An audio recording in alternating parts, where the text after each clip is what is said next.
আমার তেমন টাকার মাল ভাই পয়সা দিতে ভাই, আমি বিক্রি করতে পারতেছি না ভাই, আমি কিভাবে চলবো ভাই, আমার পয়সা শেষ পর্যন্ত সোশ্যাল মিডিয়ায় ভাইরাল হওয়াটাই যেন কাল হয়ে দাঁড়ালো ওই কিরে খ্যাত তরমুজ বিক্রেতা।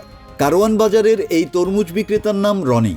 ক্রেতার দৃষ্টি আকর্ষণ করতে গিয়ে নানা মুখরোচক শব্দ ব্যবহার করেন তিনি।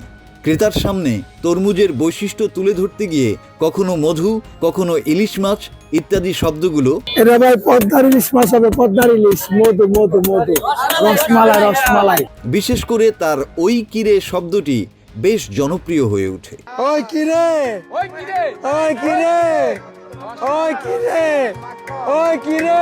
তরমুজ বিক্রির পাশাপাশি বিক্রেতা রনিও আলাদাভাবে নজর কাটতে থাকে। ঠিক তখনই সোশ্যাল মিডিয়ার অনুসন্ধানী চোখ খুঁজে পায় রনিকে। রনির ওই কিরে শব্দটি রাতারাতি ভাইরাল করে তুলে তাকে। দূর দূরান্ত থেকে মানুষ আসতে থাকে রনির কাছে। ওই কিরে শব্দটি নিয়ে তৈরি হয় নানা রকম প্যারোডি সহ বিভিন্ন ভিডিও কন্টেন্ট। আর এখানেই ঘটে বিপত্তি।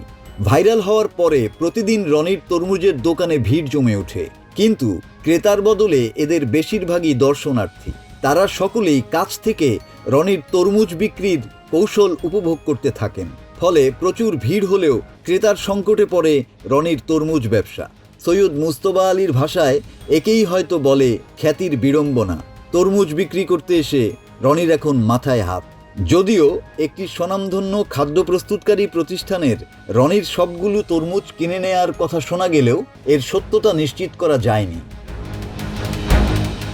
মাসুদ হাসান, বাংলা টিভি।